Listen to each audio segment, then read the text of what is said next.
জমিতে সার, বীজ ও কীটনাশক সঠিকভাবে ব্যবহার করতে কাজে লাগানো হচ্ছে ড্রোন।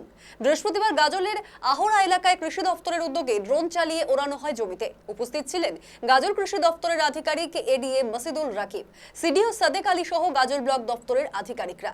কৃষকরা ড্রোনের মাধ্যমে কম সময়ে অল্প কীটনাশক ব্যবহার করে জমিতে ড্রোনের মাধ্যমে স্প্রে করতে পারবেন। এছাড়াও অনুখাদ্য ভিটামিনও স্প্রে করতে পারবেন। এতে কৃষকদের কম খরচে জমিতে ভালো ফসল হবে বলে জানান কৃষি দফতরের আধিকারিকরা। কৃষ্ণপুর সোসাইটির মাধ্যমে আমরা ড্রোনের ডেমনস্ট্রেশন করলাম চাষিদের ফিল্ডে, আহরা মৌজাতে।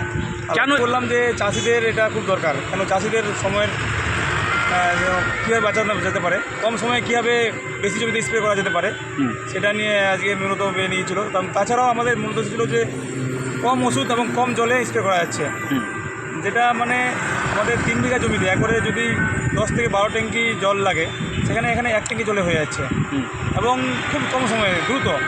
ধরে নেন আমাদের 3 বিঘা জমি যদি স্প্রে করা যেতে পারে মোটামুটি 8 থেকে 10 ঘন্টা লাগবে, সেখানে এখানে মোটামুটি 15 মিনিটে হয়ে যাচ্ছে 3 বিঘা জমি। এবং ওষুধের মাত্রা খুব কম লাগছে, চাষিদেরও একটা হাইজেনিক সেফটিটাও পাচ্ছে। চাষিরা নিজে যখন স্প্রে করে চোখে মুখে বৃষ্টি অনেক লাগে, ঘোরা শরীর লাগে, যেটা চাষিদের অনেক ক্ষতি হয়, চাষিরা বুঝতে পারে না।